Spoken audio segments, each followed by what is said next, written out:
Welcome to the first content lecture for CommStud 151, Communication Strategies of Stress and Coping.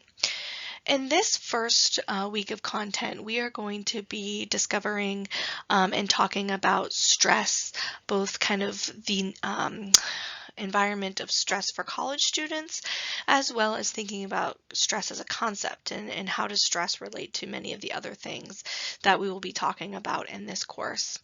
So in this lecture, you're going to hear about stress and the common stress that college students experience and that were discussed in your readings that you read for last week, as well as some of the common communication kind of approaches to understanding the concept of stress.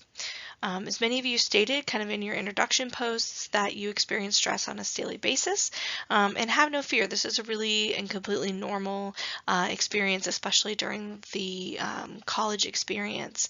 And so in this week, again, we're going to be talking about a lot of those things. I hope that through this and last week's readings, you were able to recognize the major areas of stress in your life, and so that we can best apply these approaches to coping that we'll talk about later in this course. So let's get started talking about college student stress. As you read in the readings for this week and last week, stress is a normal part of college life and just kind of life in general, actually. And so when we think about stress, especially college student stress, we can break this down, and you read about this in a variety of different categories. Your readings talked about 4 important categories, and so it's important to really understand these categories so we can understand how to better manage the stress that college students experience.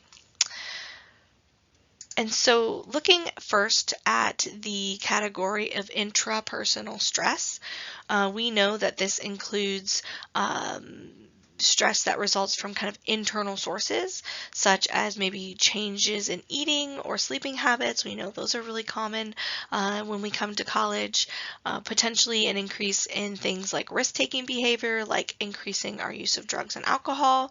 But this could also include things like financial struggles, work struggles, health concerns. Your reading on Gen Z stress really talked about the mental health crisis, and so really thinking about all of those things that happen kind of within ourselves can really add to the stress that we experience in our lives. Sometimes these things are compounded or created by academic sources of stress. So really thinking about anything that could relate to your schooling and any issues that may arise with those. So this could be an increased workload, this could be managing an internship, this could be going into your senior semester or last semester of your senior year and realizing you only need 1 credit to graduate, which I heard from some of you stories like that. And that can really add to these stressful experiences that we have, specifically related to kind of just academic issues. We also know that while interpersonal relationships can create many benefits for us, they can also be a source of stress. And so interpersonal stress is stress that relates to the issues we experience within our personal relationships. These could include things like a fight with a friend or a romantic partner, maybe a romantic relationship breakup that could prevent you from engaging kind of fully in your day-to-day lived experiences. The final category of stress that your readings really talked about were environmental stress. And environmental stress results from problems in the environment kind of outside of the things we've already talked about, outside of academics, outside of interpersonal issues. Your first reading talked about things like car problems and computer issues, but this environmental stress also includes many of the areas of stress that the Gen Z article talked about. So including stress related to things like the economy, social issues like gun violence, political issues, voting, and things of that nature. And so when we think about each of these things individually, we can really think about, wow, we experience a lot of stress, but some of these things are fairly normal and maybe not necessarily bad, like academic stress, for instance. sometimes when we experience like the stress of deadlines, or just maybe we didn't do well on a first quiz or exam, that can really push us to lead us to perform better in our classes in the future, which may help better prepare us for our careers. And so when we think about stress as a concept, we'll talk about kind of the difference between distress and eustress later. And we can really see how some of these areas, not all, but some of these areas could lead us to maybe being more productive, and could have potentially positive benefits. And so when I talk about stress and I talk about kind of these differences, I really try to make the distinction that it's not necessarily always the experience of stress. Now, there are some things that we experience that are just inherently bad and create kind of negative distress.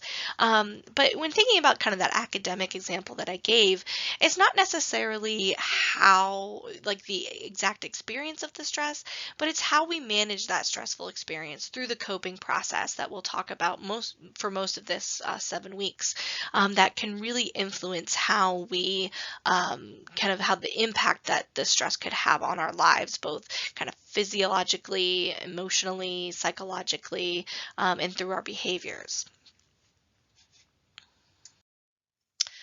So let's move on to thinking about stress as a concept. Your chapter, the chapter that was really assigned for this week, talking about stress as a concept, really highlighted 3 important perspectives for understanding how we evaluate stress, or how we come to understand the impact of stress on our lives. And the first is the individual perspective. The individual perspective involves individuals who adopt, the individuals who adopt the individual perspective are interested in what happens physiologically and psychologically within people when they experience a stressful event. So for example, researchers who kind of adopt this perspective may be interested in the physical impacts of stress, or the impact of kind of high cortisol levels on our overall physical health. They may also be interested in emotional or cognitive functioning of individuals who experience a certain stressful event. For example, the presence or absence of mental illness as a result of accumulated stress or a stressful event.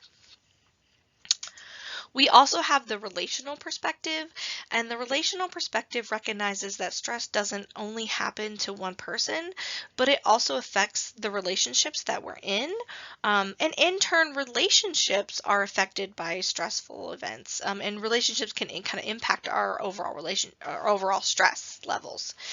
So, for example, your relationship with your romantic partner may suffer if your academic stress becomes too large.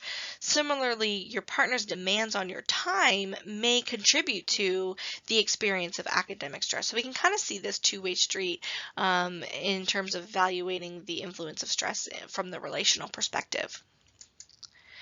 And finally, we have a communication perspective.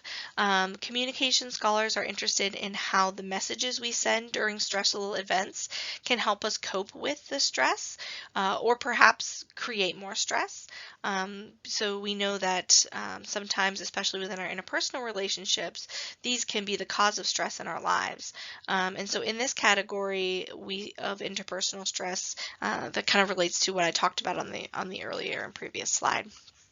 So let's take a look at each of these a little bit, and then talk about stress as a category, or some of the different features of stress. So first, thinking about kind of physiological and psychological definitions of stress. When we think about the individual perspective, we can identify that our body reacts to stress both physically, kind of physiologically, and mentally, psychologically. Thus, we can examine stress from both a physiological and psychological standpoint.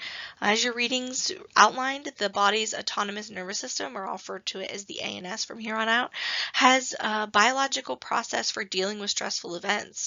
And as you can see in the image from the reading and on this slide, when there is, according to this perspective, when there is a stressful event, such as like a fire, our ANS helps us to determine if our bodies are going to fight the fire or flee from the fire. And this process enacts many physiological changes in our bodies, such as our cortisol levels, our heart rates, things of that nature. But when the threat is removed, for example, a firefighter puts out the fire, our bodies need to return to kind of that normal state. And the human stress response becomes problematic when we are constantly in a state of fight or flight, when our cortisol levels are constantly high, our heart rates are constantly beating at a high rate, and our bodies then don't have an adequate time to recover from that stress. And here is really where we begin to see decreases in physiological health and well-being of individuals. We'll talk later in the session kind of about coping strategies that can help mitigate some of these negative impacts of stress on our physical health, and that can be really important.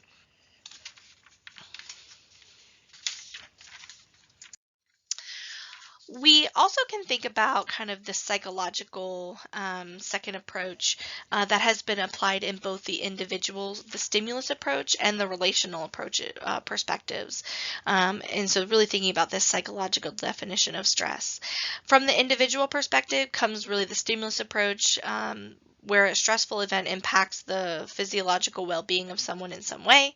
The relational approach, though, really suggests that it's the meaning we give to the stressful event that predicts the impact that the event is going to have on the person. And so what does this mean? Well, really, in other words, when we experience stress, we must cognitively appraise what that stressor means to us or to our relationship. When we talk later about coping strategies, this really becomes important when we think about things like humor and reframing, even in some aspects like hope and religion. And so these cognitive behavior or cognitive appraisals become really important. And cognitive appraisals can take on two forms. The first form is primary appraisal, and the second form is a secondary appraisal. So I'm going to go through really what each of these are and kind of how it can relate to our experience of stress. So first, our primary appraisals determine whether an encounter with something in our environment is irrelevant. And so if it's irrelevant, the outcome really would have no implication for our well-being. Whether it is benign positive, and so in the benign positive appraisal, we would assume that the outcome has maybe a potential to preserve or enhance our well-being. So kind of thinking about maybe that positive academic stress that I talked about earlier. Or finally, we could appraise it primarily as being a stressful experience. And so in this example, the outcome would result in or threaten to result in some harm or change to us. And so in this primary appraisal, when we appraise something as being stressful, we must do something about it too. We must manage it in some way. And that's really where we get secondary appraisals then. So secondary appraisals are used to determine what, if anything, we can do to determine or we can do in terms of coping with that stressful event. So really evaluating what coping options are available to us, thinking about the likelihood that we could take that action. And so we'll talk more about secondary appraisals when we really get into this idea of coping next week. But first, let's look at kind of an example of the interaction and how these primary and secondary appraisals may function in the experience of let's say a health stressor. So thinking about, let's say, for example, somebody was diagnosed with cancer, they would then first engage in primary appraisals of the diagnosis. They may ask themselves, like, what implication does this diagnosis have for my overall health or lifespan? What implications might it have for the future of my family? This appraisal may be influenced by the stage or severity of the cancer. So a stage 1 breast cancer patient may see the diagnosis as benign positive. Maybe it would create a situation where they become more aware of their health. They engage in healthier eating habits. They realize kind of the kind of mortality and begin to spend time with their family. Stage 1 breast cancer is very treatable. While a stage 4 pancreatic cancer patient may view the diagnosis as being extremely stressful.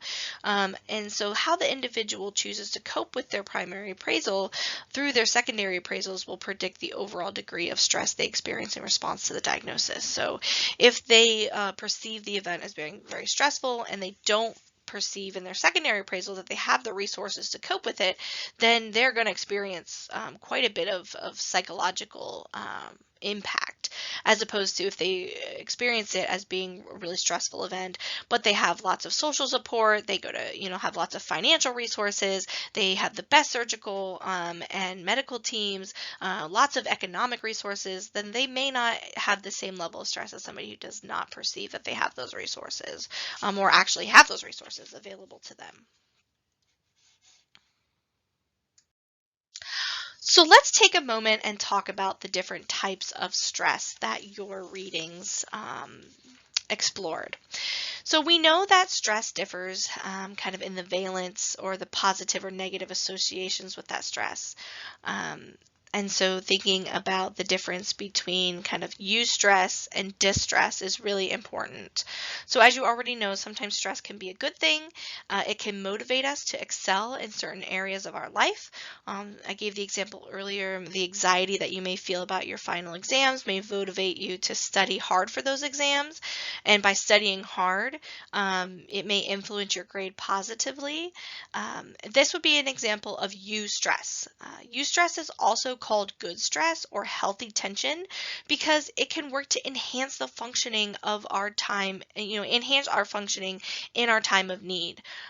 For example, eustress can be caused to keep us safe, so kind of like heighten our awareness if we are feeling maybe unsafe or, walking home in the dark is something I can think of. It can help us reach a high level of performance, for example, in studying for your exams. It can leave us feeling excited and fulfilled. Eustress can also come from positive events. For example, like planning a wedding can be really stressful, but these events are often associated with happy occasions, and in the end, a happy result. So that stress can, sometimes be considered like good or productive. However, if the stress experienced by your finals or your wedding makes you maybe avoid studying, avoid planning for your wedding, maybe it negatively impacts your sleep or eating habits, it may potentially motivate you to avoid dealing with the stress, perhaps dealing with the stress with negative coping strategies such as like binge drinking, then you would be experiencing what we call distress. Distress is called, you guessed it, bad stress. And because it leaves us feeling exhausted and overwhelmed, it can lead to mental illness. And so thinking about kind of those really negative outcomes of not dealing with stress in a positive way or not having the resources to manage the stress. Stress can also vary in the duration in which the stress occurs. Some stressors are brief and they have a clear endpoint, like your final exams. These are discrete stressors. However, other stressors, perhaps like a parent's declining health or a chronic or continuing illness, can last longer. And we call these chronic or continuous stressors. Your reading described two types of chronic stressors, hassles and chronic strains. Hassles are relatively minor annoyances or irritants that happen over the course of the day to disrupt our daily life. And these really only require small kind of readjustments, maybe reframing how we think, maybe rearranging our schedule, right? And chronic strains, on the other hand, are of a larger magnitude.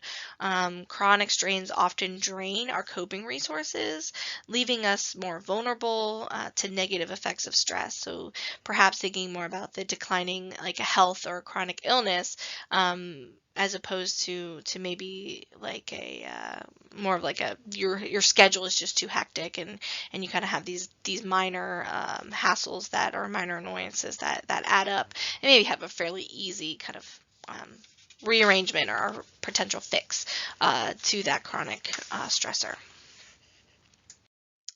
The final way in which we can examine stress as a concept is understanding the predictability of the stressor, or the rate at which they occur kind of in the general population. So predictable stressors are also called developmental or normative stressors. These occur within kind of the normal lifespan of an individual or a family. For example, we talked at the earlier part of this lecture that college college is a pretty stressful time for people, right? And so college is a fairly normative stressor that people who continue their education, they feel many people begin to experience kind of academic stress or the stress of living with a roommate or many of the things that you all have experienced and talked about as part of their lifespan, as part of kind of just the natural progression of things. I shared earlier that I have a son. Starting a family, having a baby is a normative, stressful event that we kind of, people who choose to have children, they just kind of know that that part of life is going to be stressful, but it's, temporary. And so thinking about as the child grows up, the stress doesn't necessarily go away, but it changes into being more manageable than an infant. Additionally, thinking about having a romantic relationship, managing the conflict that can occur when you try to achieve kind of interdependence is fairly normal. Oftentimes, normative stressors or developmental stressors are easier to cope with or manage because there's oftentimes lots of resources available to help cope with that stressor. Even just thinking about like social support. In college, you have other people who are going through similar kinds of stress, and you can lean on them and they understand what you're going through. But these might not necessarily be the case for some of these unexpected or non-normative stressors that can occur. And so when we think about stressors that are considered to be unexpected or non-normative, we can think about things like military deployment or a cancer diagnosis that are not experienced by the general population. They're not necessarily a normative part of the lifespan or developmental process. And so it can be harder to cope with these things because others in your social network that you would normally turn to for social support rarely have the firsthand experience with that stressor. They can't really offer the kinds of information or emotional support that you really need, and so oftentimes the support that they're providing is less effective. We'll talk near the end of the semester. There are other forms of support for some of these non-normative stressors, like going to a support group, reaching to other, kind of these outside sources. But oftentimes there are fewer access to those kinds of things, which can make it really hard to kind of cope with and manage some of those non-normative stressors. So that concludes our discussion on kind of college student stress and thinking about stress as a concept. I encourage you to, some of this maybe was new information for you, to go back and really dive into your readings a little bit more for this week and the readings that I assigned for last week that really pertain to this topic. Next week, we will be talking about coping, so we'll have another kind of book chapter like you had assigned for this week, which will talk about kind of introducing coping as a concept and introducing some of the different characteristics of coping.